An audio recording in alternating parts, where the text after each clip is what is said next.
Hi guys, for those who do not know me, my name is Alana Allen and I am the owner of Alana Knows Nonprofits and also the founder of I'm a Queen that's based in the Greensboro, High Point, North Carolina area. So I work with teen girls ages 10 through 18. So I'm really excited because this is the first event that my company has hosted for 2021. Last year we kicked off how they grew their nonprofits because honestly, my background is in journalism, so I have a very nosy spirit where I really like to just pick people, like understand where they come from, understand the culture of like how they got started. So I started off interviewing executive directors, and then I realized, well, maybe I should start, branching out and talking to people in the nonprofit field. So I wanted to bring in someone very special. She is my former coworker at North Carolina A&T State University. I think you just got your doctorate from A&T. Yes, I did. Aggie Pride.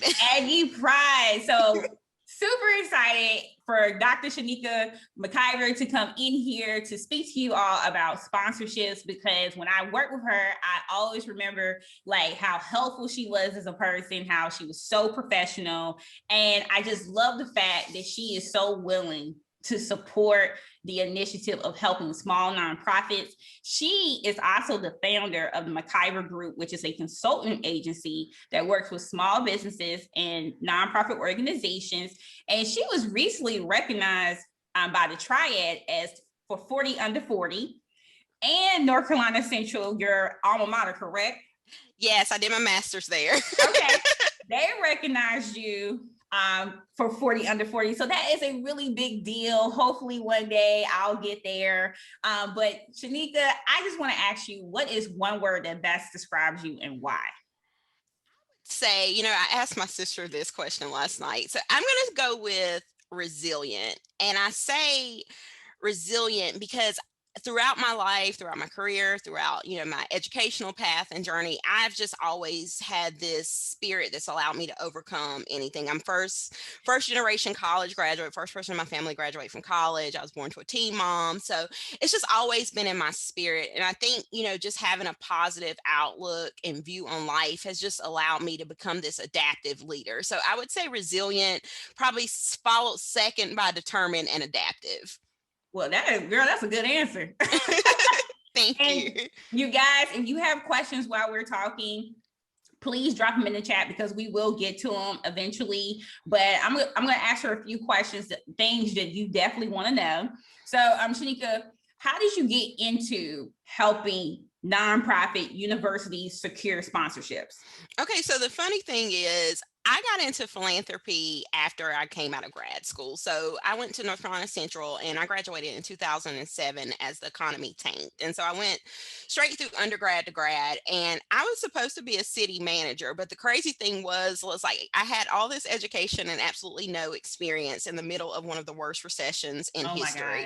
And so I was applying for like all of these jobs and I didn't get any callbacks. And I got one interview, and it was at a private foundation in Winston-Salem, North Carolina, the Kate B. Reynolds Charitable Trust. And so that was my introduction to philanthropy. I did a 2.5 year fellowship there, and that introduced me to this field. Like when I started, I couldn't even pronounce philanthropy. I'm going to be honest with you.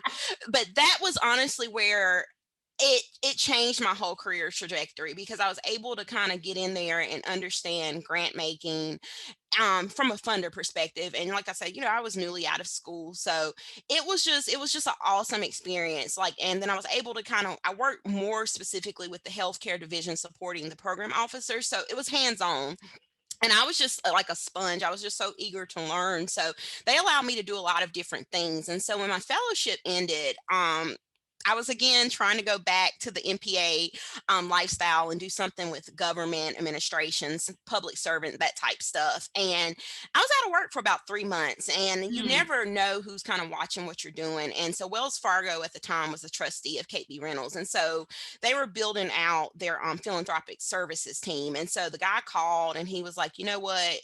Nonprofits, I can teach you trust. And I was like, okay, bet. So I ended up going over to corporate America. And so for 3.5 years, I worked in charitable administration. And so that's kind of like the back office of the fiduciary side of this business. And so working with organizations to make sure that they met their nonprofit, the IRS requirements, that their grant making was made in a timely manner, that they had their required payouts and things like that. So that's kind of where I really kind of learned the foundation of the behind the scenes part. And so I did that work for about 3.5 years, but it was like being in an advanced call center. If anybody's ever worked in a call center, you know what I'm talking about. It was stressful and it was just a lot. And so after doing it 3.5 years, I was like, I don't really see anywhere for growth from here, and I'm kind of ready to do something else. So I was offered the opportunity to move over into a management role on the philanthropic sales side. So this is working with like the sales team that's actually going out to the organization, so the universities, the nonprofits,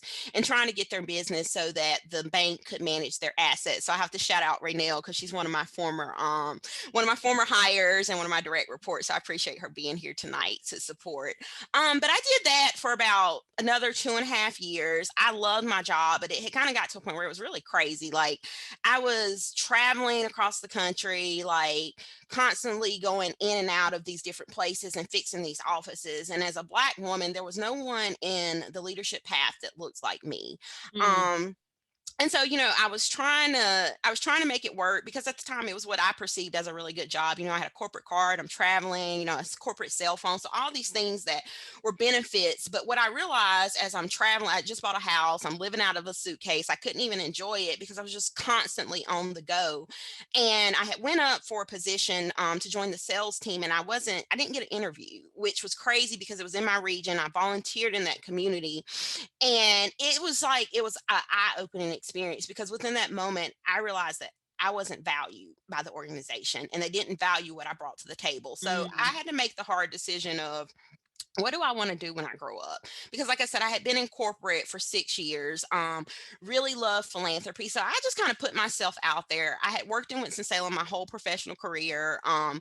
All my nonprofit service was there. I was very involved in the community things within the bank. And so it was hard to kind of walk away from it all. But I had a great opportunity to come and work at North Carolina A&T as the director of corporate and foundation relations. And I don't consider myself a fundraiser per se. I just have a skill set to where I can fundraise. And so that's how I came into the fundraising side of the business. Mm. So at this point, I'm coming kind of full circle. Well, I've done the grant making, the fiduciary side, and now the actual fundraising. And so I was at A&T for about 3.5 years. Was part of the team that kind of raised the initial $100 million for their capital campaign, and the focus of my work there was really more so around corporate engagement. But if anyone that knows me, they know that my passion and my skill set is really in the foundation space, so around proposal development. Ended up, once I got to A&T, got a taste of that Aggie pride, and I was like, oh wow, this is real. So I decided, at that point I wanted to go back to school. So I started my PhD in the leadership studies program in 2017. And so after being at A&T about 3.5 years, I was like, you know what, I really enjoy the work that I do, but I think it's time to move on. So I had an opportunity to go over to my alum. So I'm currently working at the University of North Carolina at Greensboro, where I did my undergraduate. And Mm. so it was, that was another one of those kind of full circle moments. But my role at UNCG is I'm the director of foundation relations. So now I specifically focus on foundation development. So, working with faculty members to identify concepts and ideas for proposal development, and kind of being that person that's providing that technical support and holding their hand through that whole process. And so we just had a big announcement today where we received a $2 million gift from the Bluebell Foundation. And so Yes. so that's the type work that I'm doing. Of course, it's behind the scenes. You don't have to be front and center, but it's really providing that technical expertise and identifying the different funding opportunities for them. Awesome. I know you just literally gave us your full resume. But that's a good segue into my next question in regards to grants and sponsorships, because here's the thing. A lot of us, we really get it mixed up when we automatically think like grants is our full, should be our primary funding. Mhm. But you should always, as a executive director, you should be diversifying your funding streams. You should be fundraising, applying for grants, pursuing sponsorships, and then also trying to secure major gifts. So Mhm. what is the difference between a grant and a sponsorship? Okay, so think about it like this. A grant is for a specific program or project where a sponsorship is usually associated with an event. So, for example, a grant is a charitable gift or financial award that's used to support a specific program or project and can be used for seed funding, program operating, or capital support. Um, with grants, most grants, they have an intended purpose. It's usually a time period that it needs to be completed within. And charitable grants are made to 501c3 organizations, which could be a little bit different from a sponsorship, because a sponsorship could possibly be for nonprofit or a for profit. And a grant, it is a stated set of outcomes that you're going to accomplish throughout the duration of your project. So again, grants are for a specific time period. They're usually made by a private, corporate, family, or community foundation or other philanthropic entities, which could be a public charity or a donor advised fund. And then the grant guidelines and the grant priorities are going to vary by the funder. So it's just, making sure that you're familiar with what they fund so that you're not what I like to call mission chasing. Like, you should never, ever, ever change your mission to meet a funding opportunity. Um, and then lastly, grants typically require a grant application, a proposal submission, or in some cases, a letter of a letter of interest or a letter of intent. So that's kind of what a quick overview of grants, where Mhm. sponsorships is a cash or in-kind gift that's made by a company in exchange for usually a marketing or some type of advertising benefit. So the primary difference between a grant and a sponsorship is a grant is a charitable gift that's given for a specific purpose, whereas though a sponsorship is cash or in-kind donation that typically has some benefit for the sponsor that's making the gift.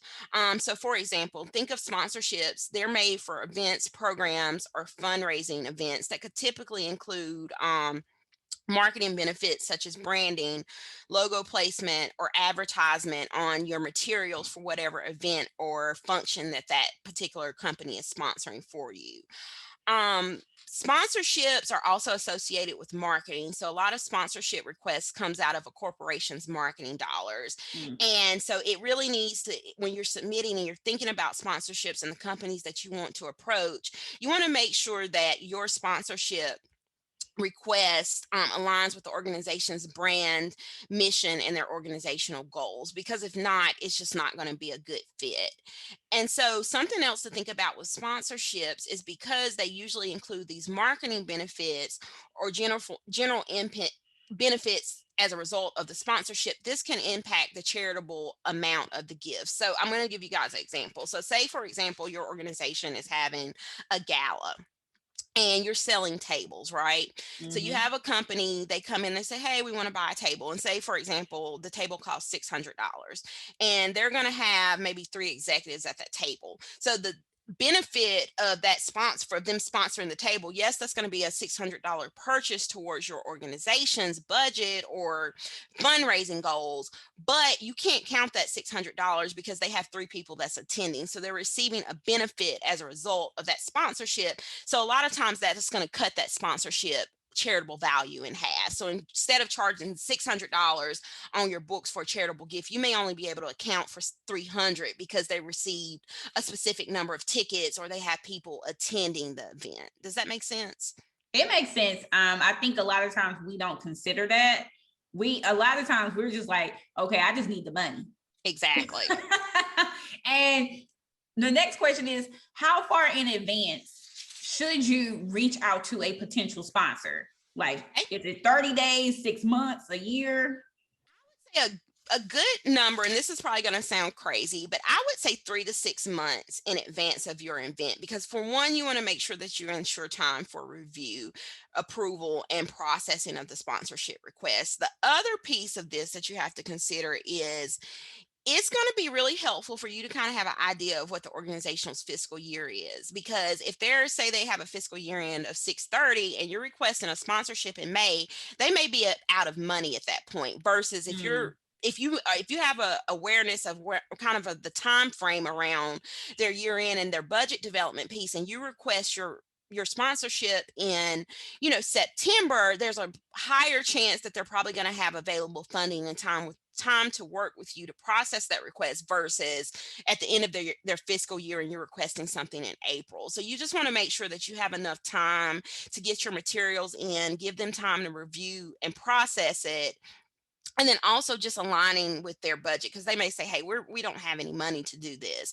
So when you kind of have an idea of kind of the time frame of that fiscal budget year in, that's going to be very helpful in making sure that you kind of meet the cutoff and that you get in before all the dollars run out, because sometimes they earmark, certain projects and certain things are going to get funded and you may or may not fit within that priority. Yeah, and when we're thinking about like the proper steps, now would the proper step be to pick up the telephone and say, hey, do you want to sponsor my event? Or is it, hey, send an email? So what are the steps a nonprofit leader should take if I want to talk to a potential donor? And should I ask for the money like right away? So I think the first thing you've got to do is do your research. Mm. You want to make sure that the organization that you're approaching for sponsorship, that the request aligns into their organizational goals, mission, vision, and values. Because if it doesn't align, they're going to be like, well, this doesn't make sense for us. Because a large part of sponsorship is increasing their brand visibility within a certain community. I think another piece that's really important is that relationships matter. Relationships matter in this field so much because one of the funniest things with grant making and cold, I call them cold call. Anybody that works in sales, you're familiar with cold calls or cold requests. If you don't have a relationship with someone and you just reach out without kind of any cultivation or anything like that, 9 times out of 10 either your proposal is not going to get responded to, or at the bank they go in the trash because they don't accept unsolicited requests. So I think if there's a case where you have a connection or relationship with an organization, that's going to be the best way to go, because then they can advocate on your behalf to kind of make sure, if nothing else, that your proposal is looked at and a real person is able to review it.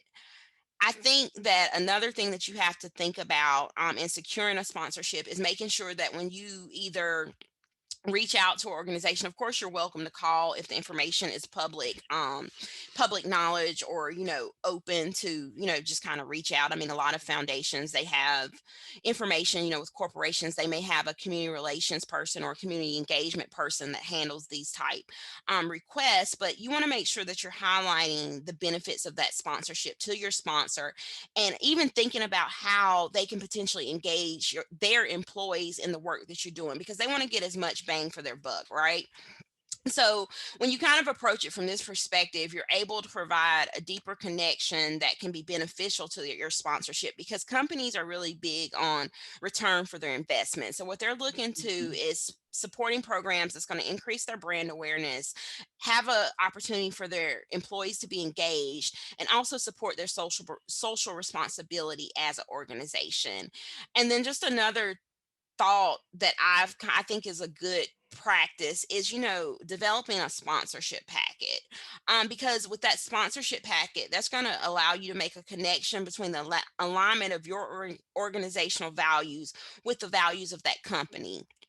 And then it also gives you a way to demonstrate the impact of your sponsorship. So one thing, you may be able to include different levels within that sponsorship packet that gives them options, and then they can see, well, if I sponsor at the goal level at $10,000, I'll be able to get X, Y, and Z, but this would be the impact versus me doing a $500 sponsorship. Of course, the $500 sponsorship shouldn't be anywhere near as many benefits as you're getting at the $10,000 level. And so I think that's always helpful because it gives them something to kind of look forward to. And even if they're not able to kind of sponsor it that first go round, at least they have a awareness of what you're doing, and then that way, as you're not new to them the second time around. I think another thing to think about with sponsorships is with some of the companies that's located within your community.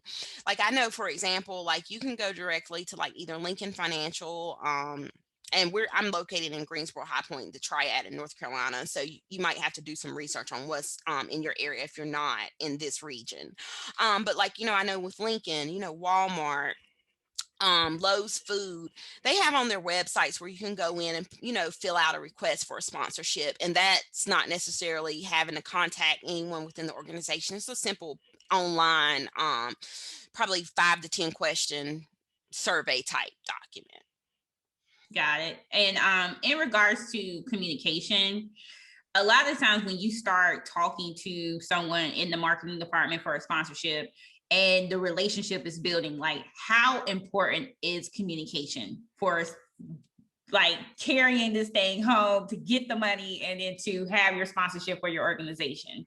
Communication is critical in securing a sponsorship because, again, like I said before, it's really about building relationships, and then you got to make sure that you're following up as needed. Because think about it, your one request, they probably get 15 to your one. So if you haven't heard anything back, it's okay to send a follow-up email, or like, can you direct me to a different person if you're not the appropriate person that I need to talk to? Because sometimes this information is not necessarily public knowledge, but I think it's, with any type of thing, communication is going to be critical. And it just depends on, I guess, a case by case basis of the funder you're dealing with. But some people may love to talk to you. Some people may come out to, and want to see your organization. And some people may just be like, you know what, here's a check. But I think you Mhm. have to, have that due diligence and accountability, to kind of make sure that you are communicating on your behalf and that you're following up as required. Okay. And then once a nonprofit receives the money, what is the appropriate action a nonprofit must take to ensure the sponsor is happy with your support or with their support to you? Okay.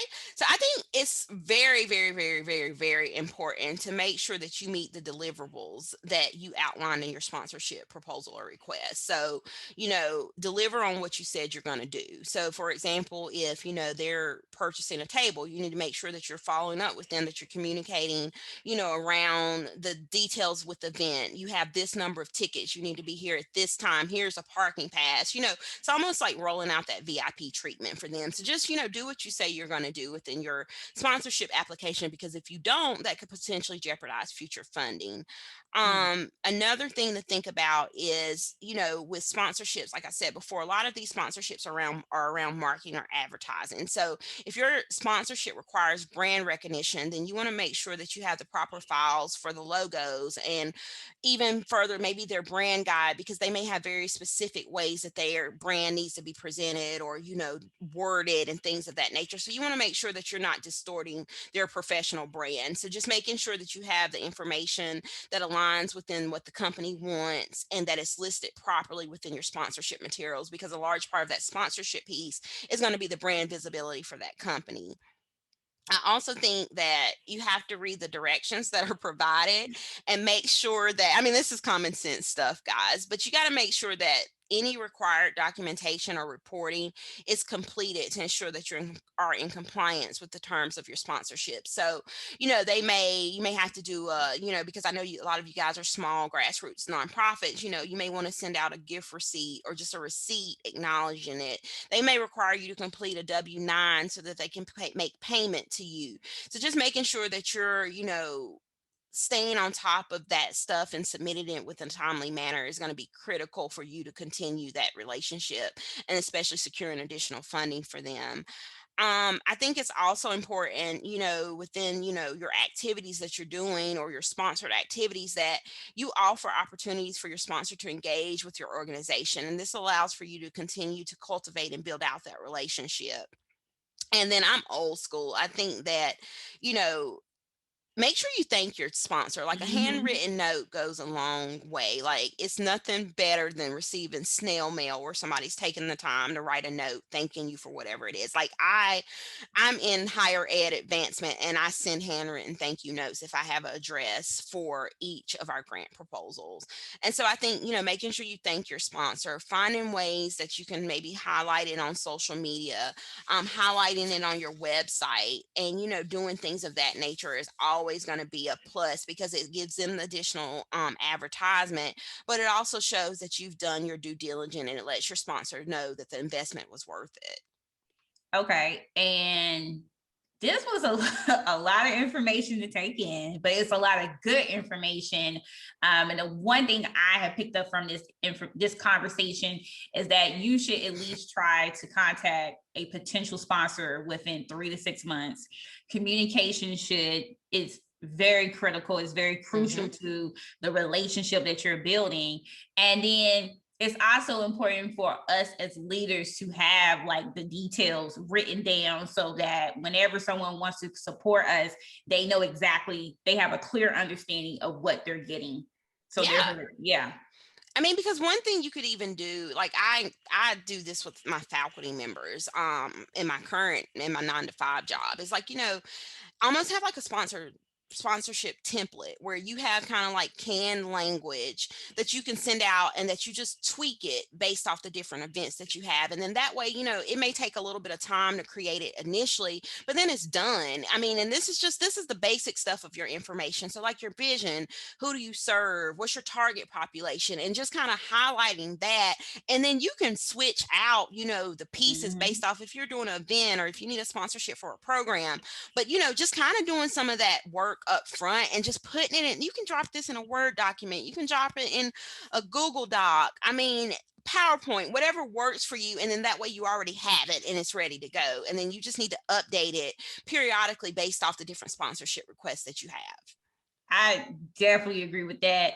And then lastly, are there any type of educational resources that you would like to provide to the group before we go into Q&A from the audience? Sure. So I've got quite a few, and I told Alana that I can send her I literally have these points kind of bulleted out, so I can share that with her tomorrow. And then I'm also going to kind of just pull some of this together in like a 1-pager for you guys. So she'll email some of this out because I think both of us are very high energy, so we talk fast.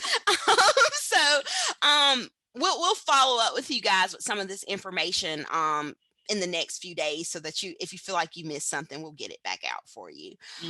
So one of the resources that I find extremely helpful, and I use this in my day job, is it's called Philanthropy News Digest. And what that is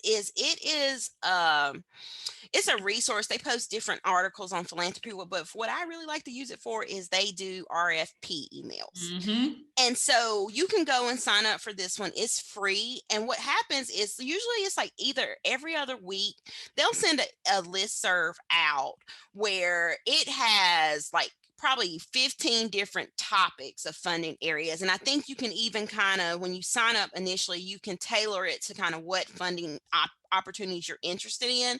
But like I have found so many grants just kind of off of that because it may not be your usual players and it may be foundations that you're not typically, aware of or may not be in your community. They may even be national or, very niche type funding opportunities. But I would encourage everyone to sign up for Philanthropy News Digest because like I said, it's a free resource that sends out different funding requests. Candid is another resource for finding funding and professional development opportunities related to kind of philanthropy in the grant making space. They used to be GuideStar, which I'm not sure if you guys are familiar with GuideStar, but GuideStar is kind of like the watchdog for philanthropy. So what that means, so what they do is like they have different nonprofits, like your 501c3 or your 990s are probably on GuideStar, but Candid kind of they rebranded GuideStar to Candid, and they have a lot of different courses, news articles, things of that nature. And I think Philanthropy News Digest sometimes partners with them to do funding announcements as well, but it's a more affordable training opportunity. Like I seen an email today from them where it was like how to secure your major donors, and the training was like $47. So it's not necessarily, because when you get into, Alana knows, like we're working in higher ed, we're part of CASE, like their trainings are extremely expensive. You're talking like $400, $500, $600 to go to a like 3-day conference. And so I think it's really about finding affordable opportunities for the organizations that are located in North Carolina, the North Carolina Center for Nonprofits is also a great resource for nonprofits. They have, just some of the capacity building information on like how to set up your nonprofit, what's, the due diligence, good governance, board development type materials there. Some of their resources are free, and then some of them are a fee. They have a membership model for that particular organization, and I'm pretty sure in the different states they're very similar counterparts. Um, I'm going to be honest with you guys. Google is your best friend. Google is a great resource just to kind of research different funders and philanthropic grants. So, working in the higher ed space, I am like, I know a little bit about a lot. So, because I work with so many different faculties, coming from a HBCU that was STEM focused, going to a MSI liberal arts college, that's kind of a stretch. And so one of the things that I do all the time is like, I'll just go in and just Google racial equity, diversity, philanthropic grants from private foundations, and, just kind of switch up that language. But just doing a simple Google search, you would be surprised at what it brings back. Another tool that I use, and this kind of comes from my background on the funder side, is in North Carolina, we have the North Carolina Network of Grant Makers. So think about this as almost like a reverse search function. And I know some of the other states have equivalent to this as well. But the reason why I say go to their website is it's a member organization for foundations. Council on Foundations is another one. Council on Foundations also has some free resources as well. But what's neat about the North Carolina Network of Grant Makers is it has a list of all of their members. And so if you're not familiar with, the foundations in your state or in your community, that's a way to get a quick snapshot of kind of who does what and to be able to kind of find them. So I always encourage nonprofits to kind of, sometimes just take a step back and look at it from an unconventional perspective, and just kind of look at the funder sites, because those sites have to have members, and those members give away money. So that's another way I kind of approach it. And then I would say, just kind of coming back to the sponsorship piece, because sponsorships and grants are both made through corporations. And so with corporations, we talked earlier about the marketing piece, right? So they're going to have a marketing budget. That marketing budget, for example, A&T Truist Stadium used to be Aggie Stadium. That was a marketing sponsorship through Truist. So they paid A&T a certain amount of money for them to be able to go in and have their name on that stadium. And now, and it was like, and I know some of you locally, it was like a big uproar from alum, like, oh, they changed the name of it. But it's kind of like, well, you've got to make upgrades, and this is how you are able to do, some of that. The other piece with corporations is most of these companies have their philanthropic arm. So like, for example, Duke Energy. Duke Energy has the Duke Energy Foundation, and based upon, the company and where they're located, like, don't go apply for a company that's not in your geographic area, right? So like, you want to make sure that they serve your population. And most of these corporate foundations, they're going to tell you if they're national or if they have a specific focus. Wells Fargo, for example, they have a regional foundation, they have the national foundation, and then they have a whole nother slew of grants that nobody really knows about, because they're housed through there because they're trustee of the fund. So a lot of people don't know that that's there. So, just doing, again, your due diligence and your research, like PNC Foundation, they have a whole, corporate foundation. Now, mind you, it may be very specific things that they fund. So for example, I know PNC, because I've recently looked at this, they do early childhood education. They do some economic development stuff, where, Bank of America, they're looking at like housing and community issues. So look at the corporate foundation arm of the corporations to see what philanthropic entities that they have out there. My people out here in North Carolina, check out the credit unions. North Carolina State Employee Credit Union, they do grant making. You can reach out to a Legacy, because that's the core of who they are. They're a community bank. So check out, a Legacy, True Lion, see what they can do.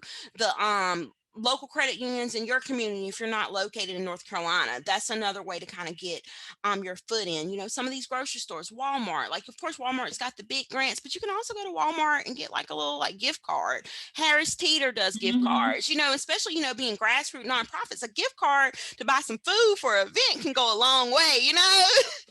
So I think it's just, really thinking about it, from a different mindset and just really recognizing that you have a slew of resources in your You community. do. And with kind of the state we're in, and with you guys being people of color, and we're in this climate where people are really wanting to support that racial diversity, women, small business owners, really capitalize on what's there, and you do your research due diligence. I mean, you could probably even go to your local Chamber of Commerce site and see what companies are housed within your community. Like Greensboro's interesting because like with the Triad, like you've got Wells Fargo, one of their regional units is housed out of Winston-Salem. Truist, even though they just merged with SunTrust, so that changed their whole grant making. It's not a North Carolina bank anymore. Now you have this southeastern focus, so that's going to make it a little bit more competitive for the people that's used to getting that funding on an ongoing basis. Texas Pete, like just RJ Ah, Reynolds. Like, I mean, some of these companies that you wouldn't think have grant programs, most of them do some type of philanthropic or charitable giving.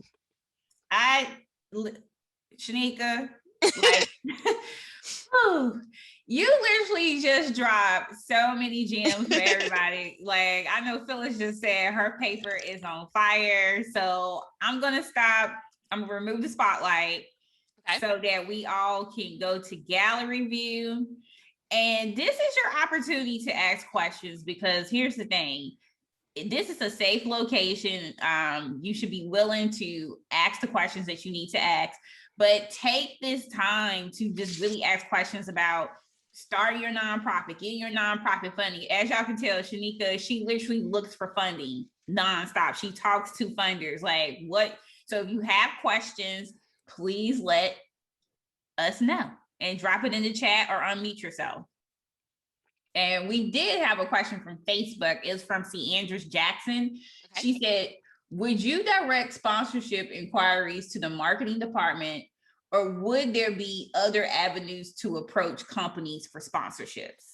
It depends. I think that's where you're going to have to do your research. If you go to their website and they don't have anything listed, most of the time it's going to be a community relations or engagement type person.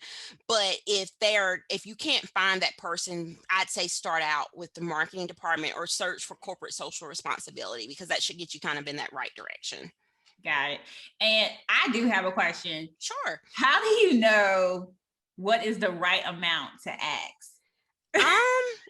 I think part of it is, so there's one piece that this is a whole nother workshop, but tipping. So you want to avoid tipping, right? So what tipping means is like you have a budget, right, as a nonprofit. And if you're grassroots, your budget may be a little bit smaller. So say you got a $10,000 budget, don't go asking for $100,000 sponsorship, because that's way more than your budget. So an easy, quick way to think about this thing is the dollar amount divided by the people served, right? And that'll give you, so say you got $10,000 you're asking for, you're serving 100 people. That's $10 per person, right? Mm-hmm.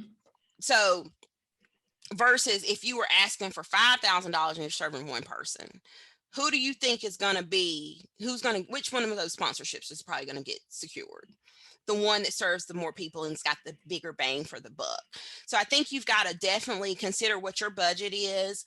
And then the other piece of this is, if you're doing like a sponsorship packet and you're offering benefits, is that you don't want to give away too much stuff that's going to cost you money. It needs to be stuff that can kind of, in kind, you can, like, it's not going to cost you anything to slap a logo on a PowerPoint or on a printout, right?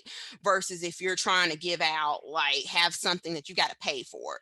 So I think you've got to make sure that it aligns with the program that you're putting on and that cost. And again, it's sometimes you get these great sponsorships, but this is where I think it comes in handy having kind of the sponsor packet that has the different levels. And I'm just going to tell you guys a quick story. So when I worked at A&T, I was working on this proposal, right? And it was supposed to be a $20,000 proposal. So I'm like, okay, bet, cool. And I'm like, we got way more than $20,000 worth of stuff that needs to be funded. And just having that ongoing conversation with the particular person and the group that I was working with, which was, she so happened to be a recruiter because we were this talent pipeline. So that's, kind of the correlation in higher ed is the talent. They want the talent, so they give you money to get the talent in their organizations, right? So I do this sponsor packet, and when I started out, I started to put specifically what they asked for, and I was like, you know what? No, we ain't doing that because so what I ended up doing was I not saying throw everything but the kitchen sink in there, but I did a very tailored proposal for them, right? And so I had everything in there for, sponsorships for career services to, the different schools they were interested in. So like engineering, STEM, the College of Business, right? So we went from what was supposed to be a $25,000 ask to we were awarded $100,000 Mm. because within the proposal, they could see the impact and it gave them options. And there was a dollar amount associated with each one of those, and then it listed out, okay, this is what this sponsorship will support, these are things that we can do with this, and here's the benefits that we can give you as a result of it.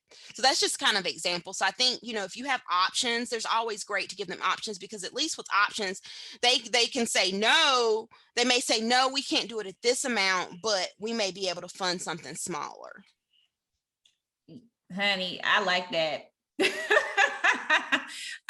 Demetrius, he said, how do you go about getting someone to donate to a space as a charitable donation to your organization if you're looking to secure an actual space for your nonprofit? So that's not really a sponsorship. That's a capital request. And one, you're going to have to make sure that you have that 501c3 designation. There is some funders that support capital requests. When I say capital is usually like equipment, building, things of that nature. Like for example, I know in North Carolina, the Cannon Foundation, they support capital requests, but it's usually around kind of like medical and healthcare type things. But you just want to make sure that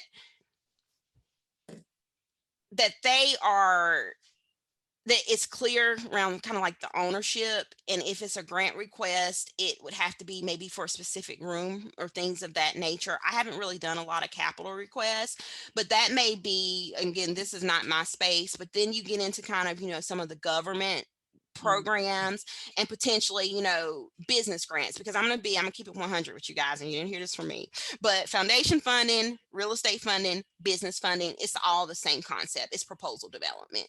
So I think, there's other avenues that you could potentially go through. Cannon Foundation for capital requests. I'm not sure what they're funding nowadays, but you can Google them and they should come up. I think they're based out of Charlotte. But yeah, just think about it like that. Almost think about like old school. I know, this is my people, so I'm gonna say, we all came up in Black churches, and you all have heard of the building fund. So we'll pass this collection plate around for the building fund. So think about it almost like the building fund. Yes. But buildings are expensive. Another thing that you may be able to get is maybe even think about seeing what partnerships are with the community or with the county or the state, right? So a lot of federal dollars go through CBDG grants, which is community building and development grants. So they usually give this kind of like to the departments of economic development. So sometimes they have tax credits and tax breaks that are available for building their capital. Some of them may even be willing to,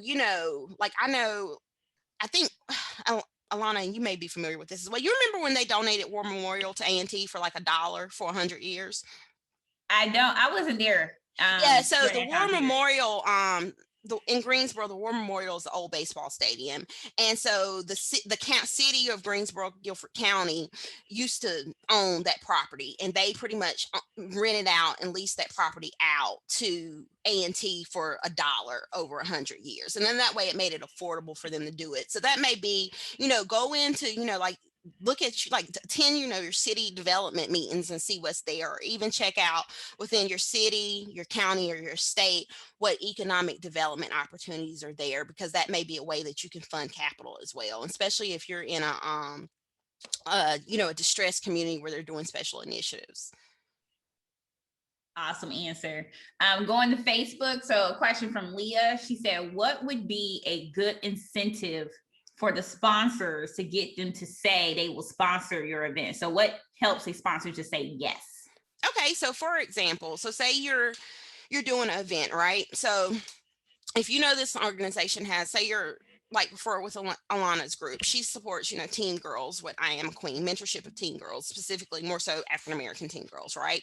So say an organization, they're big on, developing Black women. That's a correlation, automatic alignment for them. So that's like a slam dunk, right? So you want to make sure that your program kind of aligns into what that organization's mission is or are. If you know that if you do have a food insecurity organization, wouldn't it make sense for grocery stores or Walmart? You maybe even go to Walmart and be like, hey, would you be willing to donate your old produce?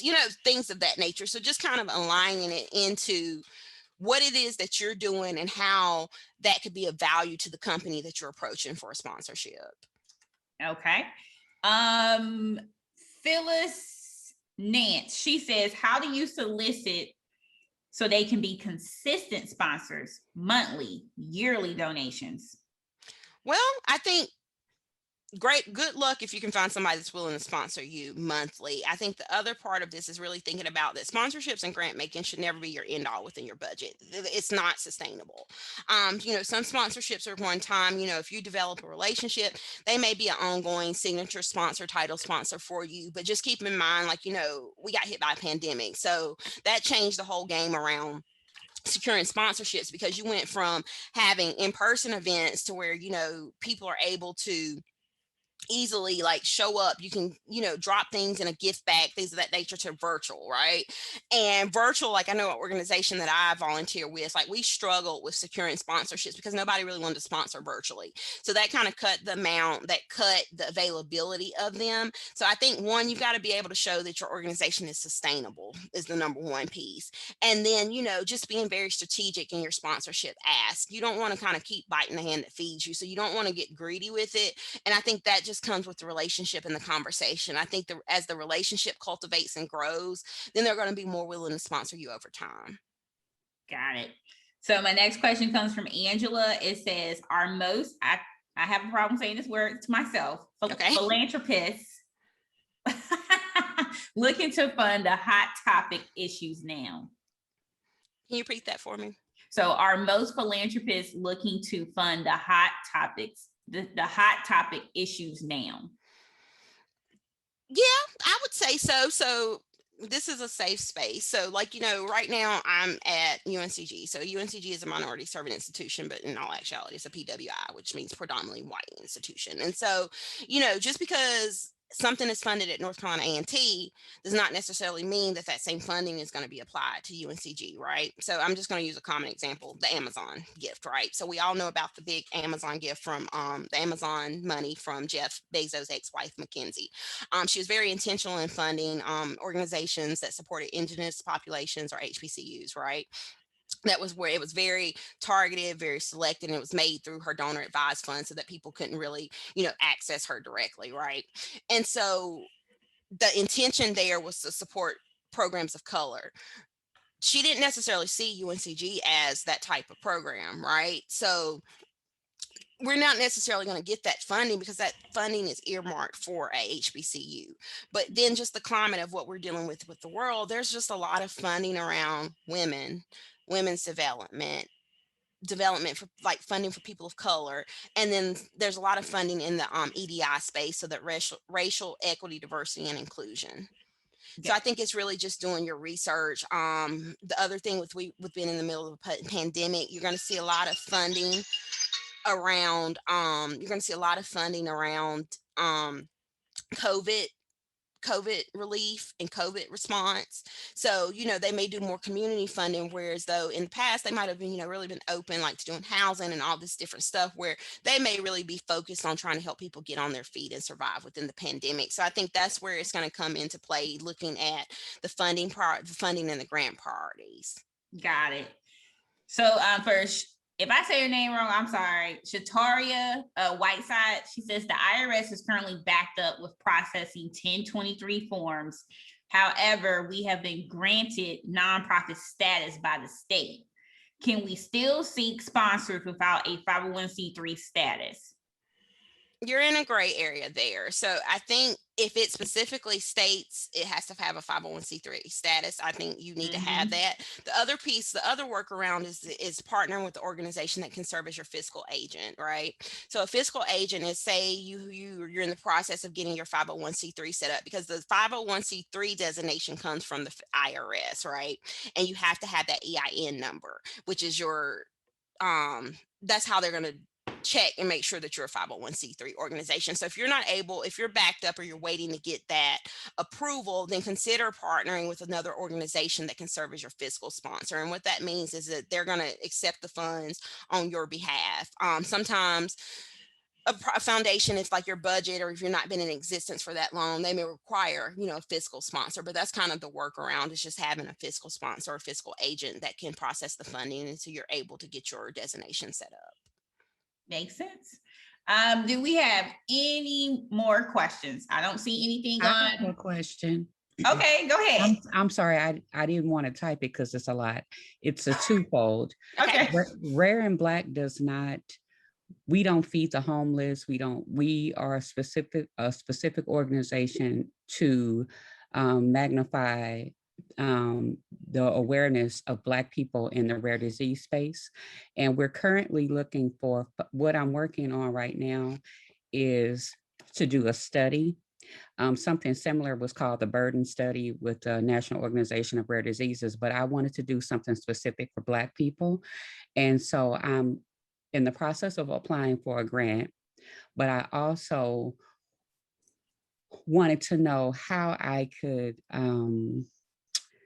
look for fiscal sponsors as well, to be able to partner with. Do you find that, if can you partner a grant, if you get a grant and use, as long as the money is used for the same thing, you can look for other ways to, other people, because we need as much money as we can get in order to do this study, because it's going to be a national study.